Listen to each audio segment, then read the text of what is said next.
zebra cruelty or well understood physics? Pendulum motion is such a simple yet interesting motion. Can you imagine what it was like to ride this pendulum? All of a sudden, the playground swing seems like child's play.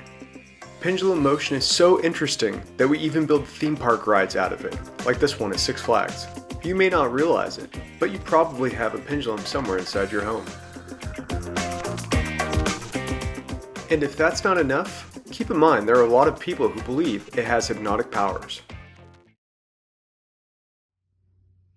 Alright, let's take a look at a typical setup for a pendulum problem. On the left is a diagram showing a pendulum in mid-swing that makes an angle theta with the vertical. On the right is a weight with its center of mass shown as a pink dot. And then again on the left, the weight vector is shown coming from the center of mass. So we typically make this simplified diagram to analyze pendulum motion.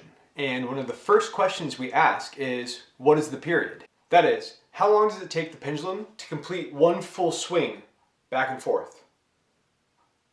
Before we dive into it, let's do a few experiments and collect some data. In this first experiment, the mass of the weight is 50 grams, and the length of the string to the center of the mass is 34.4 centimeters. I've let the weight go at 20 degrees and complete 3 full periods. I've then measured these times, and as you may expect, they're about the same time up to experimental error. I want us to perform another experiment with a larger weight, but same length of string. The larger weight will be 200 grams, or 4 times the mass of the smaller weight. In the second experiment, I've released the weight at 10 degrees instead of 20 like I previously did. As the weight completes its 3 periods, did you notice anything different about where it stops each time? Again, the 3 times are the same, up to experimental error. Alright, so our first set of data was in the range of 1.1 to 1.2 seconds, and our second set of data was in this range as well. Yet, one mass is 4 times that of the other mass.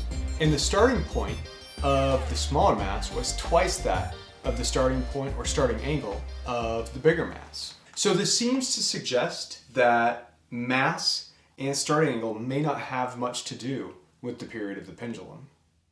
Okay, so the variable that we didn't change was the length of the pendulum, so let's change that now. In our third experiment, we'll cut the length in half to 16.8 centimeters. Since we have seen the initial angle doesn't have an effect, we'll go with 10 degrees again. And 3 trials produce a period in the range of 0.8 and 0.9 seconds. As you were starting to suspect, the period is the same for the larger weight, but there is something very satisfying in watching the two swing in sync. Let's have a closer look at pendulum physics. We start with our initial drawing, and we resolve the weight vector into polar coordinates, so that there is a radial part that we don't care about and a tangential part that we do care about. The tangential part is the restoring force, and for small enough angles theta, we can use theta itself instead of sine of theta, which is commonly referred to as the small angle approximation. At this point, we apply Newton's second law and do a little math, after which we arrive at the equation for the period, capital T, for the simple pendulum, based on our small angle approximation. Don't worry if you're not following the physics. That's not important. What's important is that there are physicists who do follow the physics, and they can write down these equations and they can make these predictions about these physical things, like pendulums. And lo and behold, when you look at these equations, the period does not depend on the mass for a simple pendulum. Switching directions, I came across this video on pendulum motion by the organic chemistry tutor and thought, hey, we can test this. If you look back, our equations for the period match, so that's good. The predicted period is about 1.7 seconds. For the experiment, we have a pendulum length to center of mass of about 27.5 inches. But after I tied the string, I was a little short. So our length came out to 27 inches, or about 0.685 meters. Let's go for around 20 degrees as our initial angle. This should still be close enough for the small angle approximation to work. After 8 consecutive cycles, we see that the average period is 1.7 seconds, and the period predicted by the equations is 1.68 seconds. That's a pretty good result. And if anyone were to apply the period equation to our previous results, they would find equally good accuracy. So we figured out the period in that it doesn't rely on the mass of the pendulum object. But what about its trajectory? Can we predict where it will be at some given time? If we come back to our free body diagram converted to polar coordinates, Make our small angle approximation, and then set the negative tangential force equal to the mass times the second derivative of theta, i.e. Newton's second law, we can solve for theta and arrive at this equation. Incredibly, this equation doesn't rely on the mass either, but it does rely on the initial angle. Now, those of you who've had some physics background can probably see where the period equation comes from. So let's bring this together. On the left is the pendulum, and on the right is the equation of motion. Now you can clearly see the relation of the period to the equation of motion. Each crest of the cosine is a period completion of the pendulum.